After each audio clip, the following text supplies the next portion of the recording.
El fin de la historia y otros ensayos es un libro que acaba de aparecer con la reedición de este conocido libro de Francis Fukuyama, acompañado de 2 ensayos posteriores del mismo autor.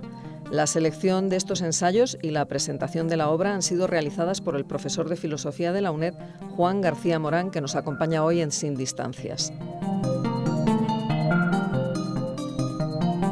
Y para hablar con él sobre la obra y el pensamiento de este famoso politólogo norteamericano, contamos, como es habitual en esta sección, con Antonio García Santesmases, catedrático de Filosofía Política en la UNED.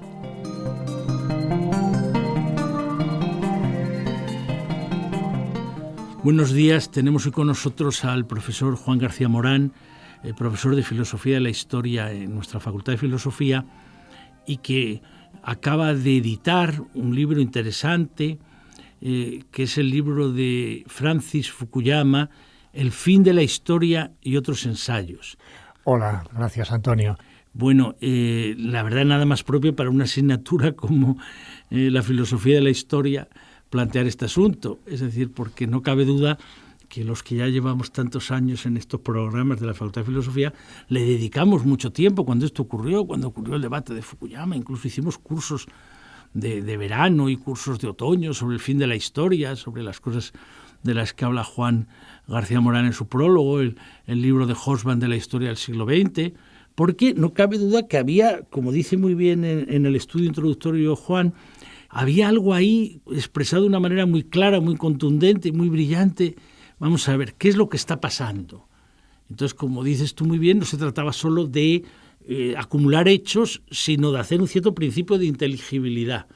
Y es verdad que él arriesga, porque cuando él lo hace en esa revista conservadora, Fukuyama, estamos todavía la primavera de 1989, todavía no se ha producido la caída del muro de Berlín, todavía no se está en el horizonte la unidad alemana, todavía no sabemos qué iba a ocurrir con todo el tema de la perestroika y todo el tema de la caída de los países del este, nada menos que la disolución del Pacto de Varsovia, y él ya aventura ahí una tesis que es con la que deberíamos comenzar. O sea, la tesis es una tesis sobre los principios que rigen el orden social, es la idea de que de alguna forma podemos constatar que tras lo que significó la caída del fascismo, la caída del nazismo, después de la Segunda Guerra Mundial, después del consenso de la Europa de posguerra, se entra en un momento donde él ve que se va a producir no lo que habían pensado algunos en los años 60, una aproximación entre los 2 sistemas triunfantes,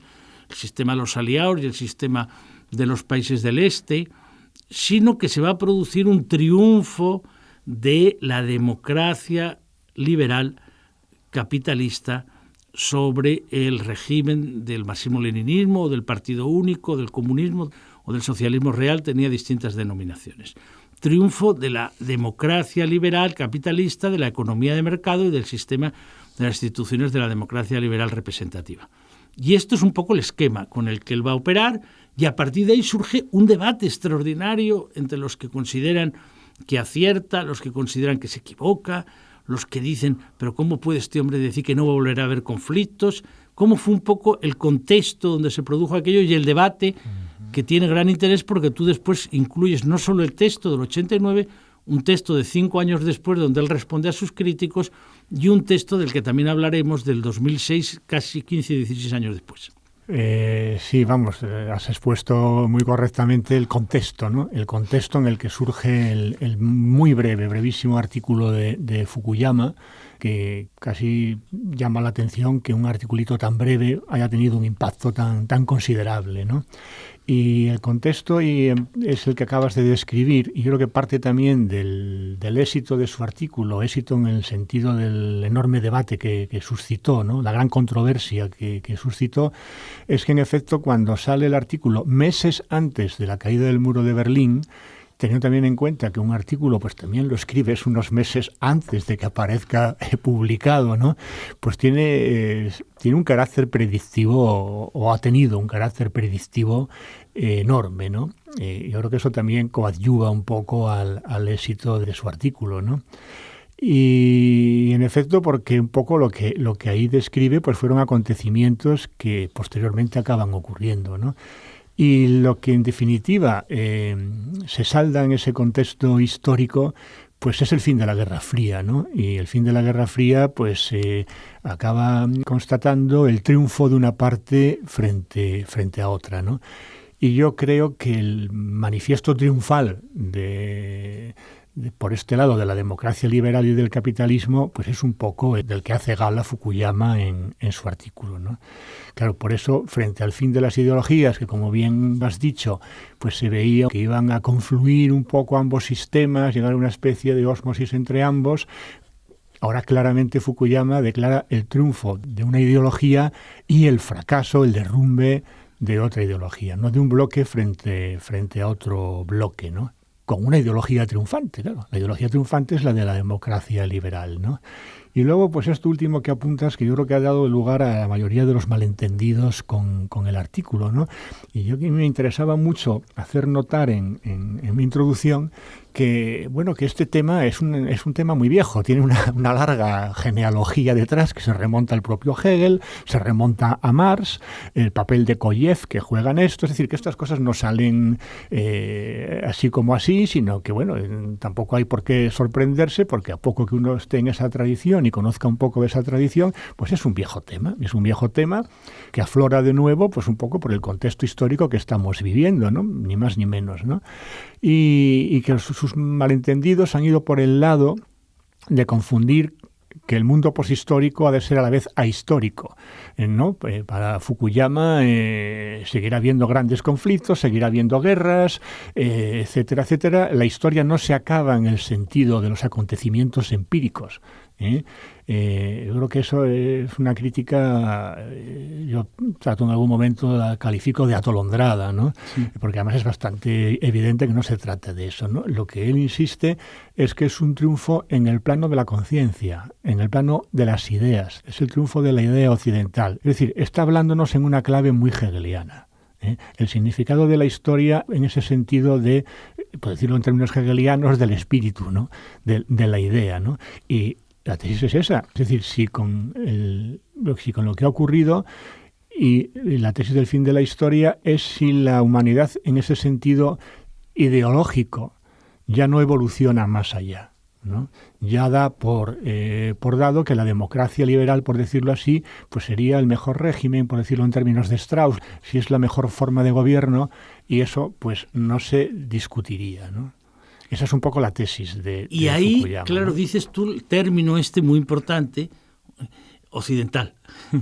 Y entonces, claro, ahí efectivamente, además de la discusión, que es de gran interés, sobre en qué medida es lo mismo el fin de la historia que el fin de las ideologías, que efectivamente plantea pues una discusión interesante, ¿no? Tú que has trabajado también a Leo Strauss, siempre tenemos que recordar cómo la distancia de Leo Strauss con la tesis del fin de las ideologías, con la idea de que ya no había necesidad de teoría política porque había triunfado la democracia liberal frente a aquellas posiciones de Berlin y de otros, ¿no? Es decir, bueno, pues no es necesario porque ya entonces ya no hay debates sobre los principios o los fines, toda la discusión que él planteaba, ¿no?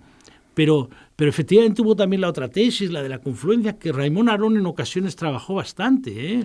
La idea de que podía haber una confluencia, de que el problema de la tecnología sí provocaba ya, de que aquello más allá de las ideologías era el tema de la producción, el tema de la técnica, el tema de la ciencia, etcétera. Pero aquí hay un tema de gran interés, que es la gran sombra, digamos, que tuvo siempre la tesis de Fukuyama, por otro artículo que tiene un gran impacto.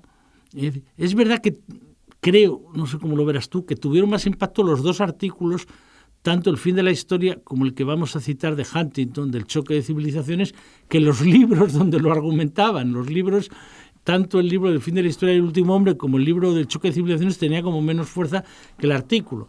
Pero el artículo de Huntington, que era más conocido que Fukuyama antes de publicarlo, que había publicado ya trabajos sobre la democratización y sobre las olas de democratización, tenía importancia, tenía una cierta relevancia en ese mundo de debate de la ciencia política.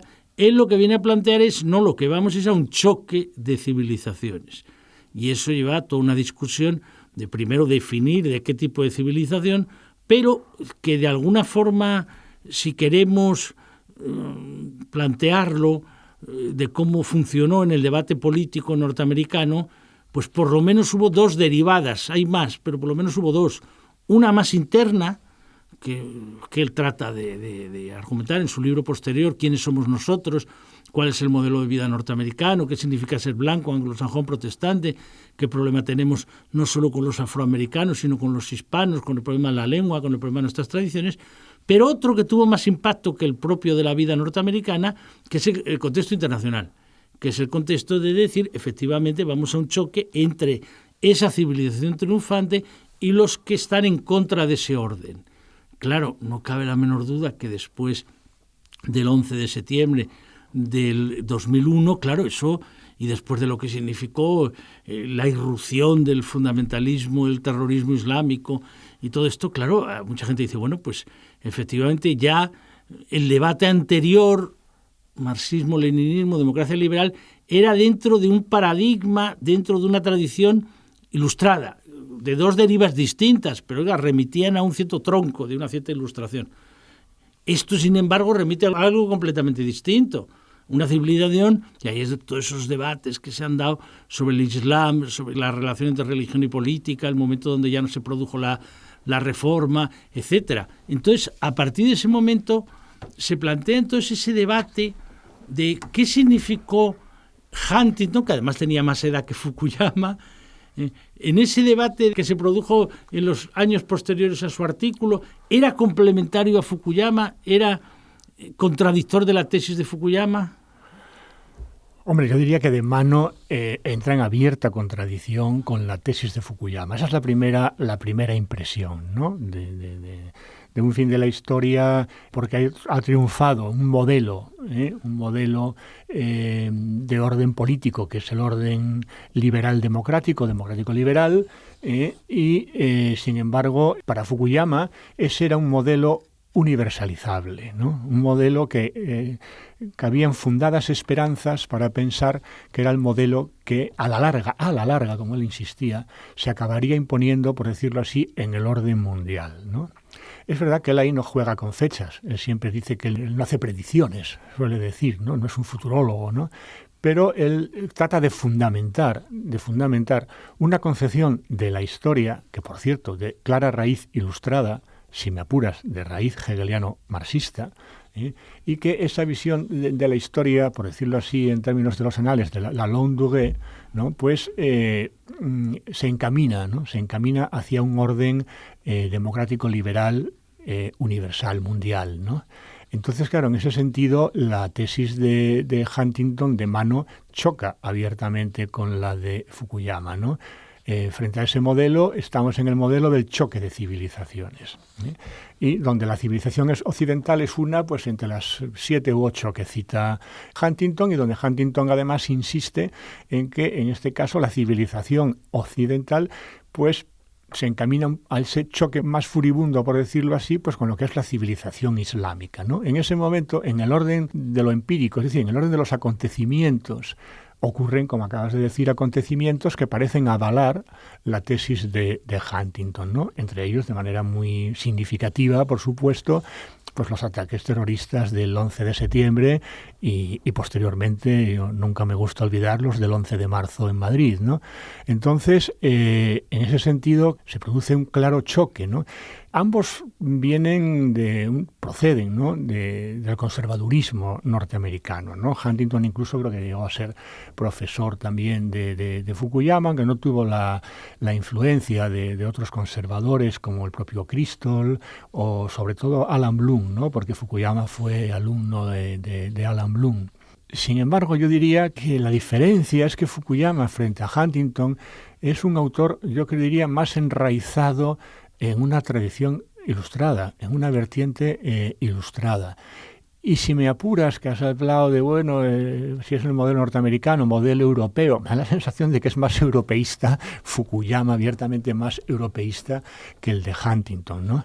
Pero ojo con esta contraposición, porque claro, si antes hemos contextualizado el artículo de Fukuyama, es preciso contextualizar también el artículo de Huntington, ¿no? Es decir, ha ocurrido lo que ha ocurrido. entre el artículo y la caída del muro de Berlín de Fukuyama y el artículo que sale de Huntington han ocurrido cuestiones que avalarían también la posición de Huntington. Simplemente que a mí me parece normativamente mucho más rescatable Fukuyama que Huntington, ¿no? Y luego insistir en que el propio Fukuyama, ante cada uno de estos acontecimientos que ha habido, los atentados terroristas del 11 de septiembre, el desplome de la economía mundial, etcétera, etcétera, como siempre fue atacado en esos momentos, él siempre, en esos momentos de ataque, siempre volvió a la palestra con un nuevo artículo en el que defendía sus posiciones del 89, ¿no? Y bueno, yo es lo que trato de ver un poco también en mi introducción, que desde sus propios supuestos filosóficos normativos, no le falta razón en esa tozudez nipona que yo digo en algún momento, ¿no? Y yo creo que no le falta en ese sentido razón, ¿no? Y luego dices bien, yo estaría de acuerdo en que los dos muy, muy breves artículos, tanto de Fukuyama como de Huntington, se convierten en un año y medio, no llega a 2 años después, en sendos muy gruesos volúmenes. Yo creo que en efecto ni uno ni otro, con esos gruesos volúmenes, cambia sustancialmente la tesis de fondo que estaba en sus breves artículos, ¿eh? Sin embargo, es verdad que, convertir un artículo de 16, 17 páginas en libros de 400 páginas, pues claro, la apoyatura, todo el instrumental, todo el bagaje de apoyatura de esa tesis inicial que estaba en el artículo, pues cobra más fuerza, cobra más vigor. Pero fíjate que yo ahí me da la sensación que tiene más interés el libro de Fukuyama que en ese sentido el de Huntington. Ambos lo que cumplen es eso, es apuntalar sus tesis, ¿no? Justificar sus tesis. Y lo hacen sobre todo con una gran carga de información, de análisis, ¿no? Muy científico en ese sentido, ¿no? Aporto datos, aporto tal. Pero digo que tiene más interés el libro de Fukuyama en ese sentido que el de Huntington, porque ya el artículo de Fukuyama no era tan triunfal. Es decir, acababa con un escepticismo profundo, sí, es interesante. Acababa con un pesimismo. Esa tristeza, ese hastío, ese aburrimiento, y que ese hombre poshistórico que ya no tiene valores, en el sentido que no tiene brío, que no tiene ideales, ¿no? Y que precisamente eso es lo que podía volver a reabrir la historia y volver a recomenzar la historia. Es decir, eso en el artículo y el libro de Huntington es más de una pieza, por decirlo así, es más de una pieza. Yo, como digo, el artículo de Fukuyama tiene una ambigüedad, tiene una ambivalencia, y eso es lo que le hace más interesante, también más complejo, ¿no? Entonces, por eso el libro, en buena medida, se mete mucho más a fondo en lo que en el artículo es media página. Y precisamente lo que explora es ese pesimismo y ese escepticismo de fondo sobre la tesis del fin de la historia, que hace que la historia pueda volver a empezar de nuevo, que es como acaba realmente Fukuyama su artículo, ¿no? Pero ahí hay un tema de interés en el prólogo, que es de gran interés para nuestros alumnos también, para que vayan viendo momentos distintos de la filosofía de la historia. Tú, además de citar a historiadores de prestigio como Erich Hobsbawm, que efectivamente marcó también un hito en el libro, aquel de la historia del siglo XX, el siglo corto, el que era un especialista más bien de lo anterior, de las revoluciones burguesas, de 1789, digamos, hasta 1914. Sin embargo, allí hizo un esfuerzo que después hizo también en su libro de memorias, de ver un poco cómo había vivido ese siglo XX, tal, hizo ese esfuerzo. Pero a mí me interesó más filosóficamente la referencia a dos autores, a Perry Anderson y a Rorty. A Perry Anderson, es verdad que es el Perry Anderson del libro del año 92, de los fines de la historia, donde Perry Anderson dice, hombre, pues la verdad es que si lo planteamos desde la lógica en la que se inscribe Fukuyama, Fukuyama gana. No se ve aquí que nadie le presente una alternativa, quizá influido también por lo que él fue, la crisis que él vive en aquel momento, con la New Left Review, con todo el tema de las predicciones que ellos tenían, viniendo de la tradición trotskista, de qué iba a ocurrir en los países del este, si podía haber una revolución política, después de acabar con la capa burocrática y acabar con la revolución traicionada que diría Trotsky, ¿no? Y sin embargo, pues se dan cuenta que no ocurre nada de eso, sino que se restaura por un lado el capitalismo, vuelve el nacionalismo, vuelve la religión, o sea, no es precisamente lo que Trotsky deseaba, por lo menos, no sé si solo pensaba o deseaba, o lo que Mandela había defendido hasta poco tiempo antes, ¿no? Pero me interesa esa perspectiva, lo que le concede Perry Anderson, pero también lo de Rorty, ¿no? Porque claro, ahí debajo hay otro debate que me gustaría que dijeras algo para terminar este primer programa. Vamos a ver, filosóficamente, ¿qué discutíamos entonces? Pues no solo temas empíricos, cómo iba a terminar la Guerra Fría, el problema del exterminismo, de Thompson, etcétera, sino discutíamos un tema que ya venía de antes, pero que tiene que ver con la expresión que tú pones ahí, grandes relatos, que era el tema modernidad-posmodernidad. Entonces ahí es interesante esa apreciación de Fukuyama en relación a Rorty. Bueno, desde los supuestos de Rorty, dice en una imagen como muy expresiva, se podría condenar la limpieza étnica que se estaba viviendo en los Balcanes, terrible, a partir de todo lo que ocurrió, la descomposición de Yugoslavia, lo que ocurrió en Bosnia, lo que ocurrió después en Serbia, en Croacia, toda aquella vuelta.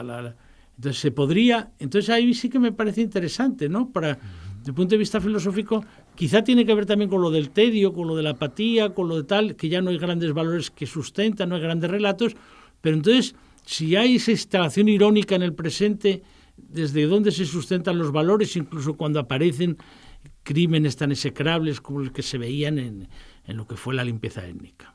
Sí. Bueno, me alegra que lo plantees como lo acabas de plantear, porque también la introducción que yo hago a Fukuyama, ¿no? y la juntura que hago de los 3 textos de Fukuyama en este libro publicado por Alianza Editorial, pues ha tenido muy presente, cómo no, a nuestros alumnos de la UNED y al programa de la asignatura, ¿no? Un programa en el que precisamente hay 3 temas que se van entrelazados, que es la visión del fin de la historia de la posmodernidad, la visión del fin de la historia de Fukuyama y finalmente el choque de civilizaciones de Huntington, ¿no? Son además 3 temas seguidos de nuestro programa, ¿no? Y eso lo he tenido muy presente a la hora de juntar los textos de Fukuyama y de escribir la introducción, porque en gran parte pues va dirigido también de manera muy fundamental a los alumnos que tenemos en la UNED y que cursan esta asignatura, ¿no? Claro, ahí he insistido un poco, lo habrás notado, en romper un poco la imagen de Fukuyama, de ese pensador superconservador, ¿no? Molestaría mucho ese profundo conservadurismo. Yo lo he vinculado más, si te has dado cuenta, lo he vinculado un poco más a la izquierda que a una supuesta derecha, ¿no? En algún momento, un poco provocativamente, pero yo creo que con cierto fundamento, lo vinculo más a Habermas que, por ejemplo, a Hayek, pero Popper o incluso a Berlin, ¿no? Y entonces, bueno, pues no son tampoco en ese sentido, no son tan casuales las citas que hago, pues enseguida la de Hobsbawm, ¿no? Un historiador tan reconocidamente marxista, comunista como era Hobsbawm, y también, como acabas de apuntar, lo de Perry Anderson, ¿no? Una figura tan reconocida en la izquierda, con su proveniencia trotskista, fundador de la New Left Review, y alguien como Anderson, que es de los que yo creo mejor y más profundamente ha trabajado y con mejor criterio a Fukuyama, dice: en el debate que surgió después del artículo de Fukuyama, que fue un debate tan vivo en el que intervinieron tantos pensadores, dijo, se salda muy claramente con la victoria de Fukuyama, ¿no? Y lo dice pues Perry Anderson, cuando además precisamente por quien ha sido furibundamente atacado Fukuyama es precisamente por sus supuestos correligionarios, es decir, que entre ellos Huntington. Huntington ya en un primer momento ataca el artículo de Fukuyama mucho antes de que se pusiera a hablar de choque de civilizaciones, ¿no? Y otros pensadores muy de la órbita de la derecha, del profundo conservadurismo norteamericano, atacan desde un primer momento también a Fukuyama por su artículo, ¿no? Y lo que apuntas respecto a Rorty es muy interesante porque, claro, frente al modelo de la posmodernidad, del fin de los grandes relatos y sobre todo de que no cabe ya fundamentación alguna, Fukuyama trata de fundamentar su idea del fin de la historia. pero trata de fundamentar también una concepción de la historia de raigambre ilustrada, de raigambre hegeliano marxista, que había sido completamente arrumbada, ¿no?, con la posmodernidad. Él recupera esa visión, esa concepción de la historia, ¿no?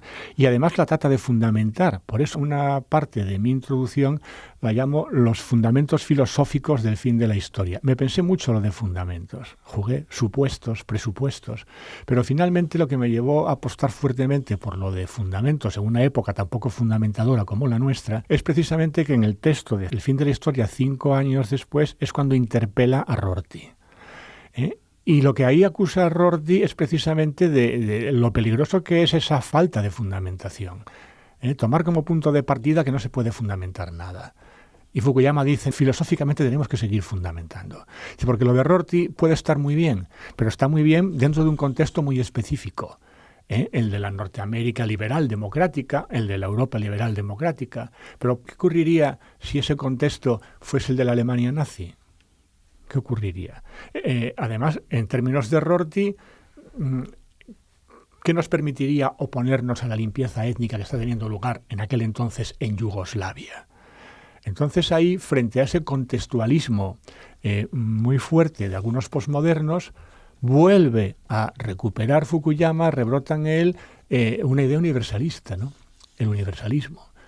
El universalismo en último término de los derechos humanos, de la democracia liberal, que no es algo para una civilización concreta, sino que tiene un valor universal, y por lo tanto cabe esperar en la apuesta porque eso se extienda al resto de las sociedades. Y eso es muy interesante porque recuerda lo de Huntington cuando dice, bueno, es que eso de la democracia liberal funciona en Occidente por su pasado y tradición cristiana. Y dice, vale, es un argumento a tener en cuenta. Pero la fuerza universalista de la democracia liberal no puede chocar con esa barrera y no pretender ir más allá. Sigue haciendo una propuesta universalista ilustrada. Lo vamos a dejar aquí, porque ya no tenemos más tiempo. Invitamos a Juan a un próximo programa donde vamos a entrar precisamente en la reflexión a partir de ese momento, a partir del momento de qué significa ya en el siglo XXI, después del primer artículo, todo lo que va ocurriendo y esa tensión de si se podía extender la democracia liberal más allá de las fronteras puramente occidentales.